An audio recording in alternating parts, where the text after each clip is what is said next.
So, you have a dog here in Mount Pleasant, and you already know life in this town is pretty special. But to really enjoy everything it has to offer with your dog, having the right training makes all the difference.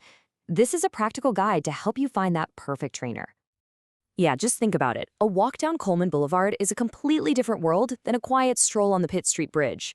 Training a dog here isn't just about teaching sit and stay, it's about getting them ready for all the specific sights and sounds of our coastal community. Okay, here's our game plan. We'll start with why a trainer's local knowledge is so valuable. Then we'll look at the different training options you have. After that, we'll get into how to pick the right trainer, talk about what it costs, and then cover the fun part, enjoying Mount Pleasant with your well-trained companion. All right, first up, training for Mount Pleasant life. Why does having a trainer who really gets this area matter so much? Well, because training a dog here means preparing them for a whole lot more than a quiet walk in a suburban park.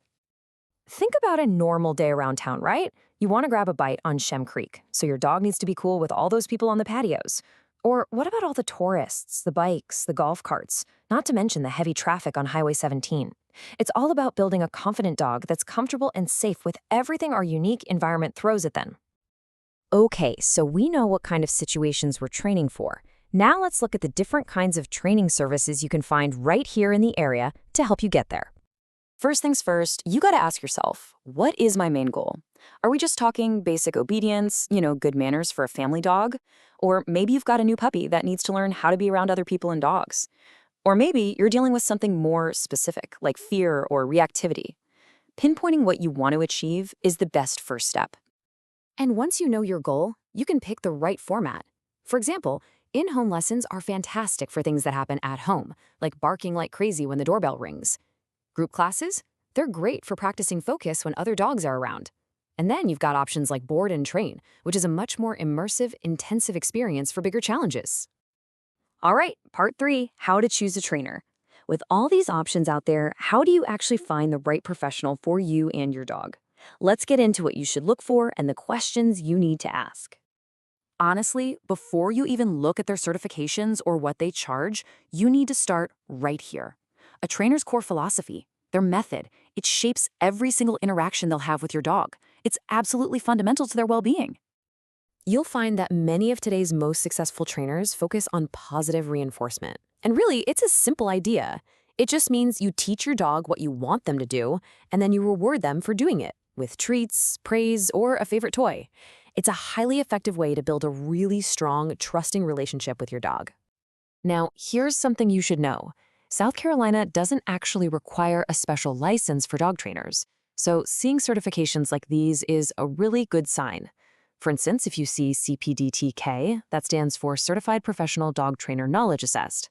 When you see these acronyms, it tells you that a trainer has invested in their education and is committed to professional standards. When you talk to a potential trainer, think of it as a little interview. You should feel totally comfortable asking direct questions. Ask them things like, how will you tailor the training for our life here in Mount Pleasant? Or how will we know if my dog is making progress? The answers they give will tell you a whole lot about their approach and their professionalism. Okay, let's talk about the investment. Understanding the costs up front is just plain smart. It helps you budget properly and choose a service that actually makes sense for your specific goals. So let's get into the numbers. Here are some of the typical price ranges you can expect to see for common training services right here in the Mount Pleasant area. As you can see, there's a pretty wide range here. Group classes are a really affordable way to get started. On the other end, a board and train program is a much bigger financial commitment, but it's designed for more significant results. This helps you match your budget to the intensity of training you need. It's helpful to see this as an investment in your dog's safety and, frankly, your own peace of mind. And this brings us to the payoff. All this training work is ultimately about opening up a world where you and your dog can get out and enjoy our beautiful town together. So once you have these new skills, where can you practice? Well, here are some fantastic local spots. You could work on recall in a safe, fenced-in area like the dog park at Palmetto Islands.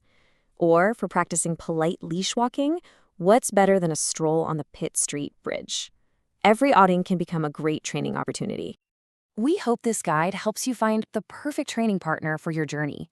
A well-behaved companion makes everything better, from quiet evenings at home, to patio dinners with friends, to just having calm and pleasant encounters with neighbors on your daily walks. Best of luck.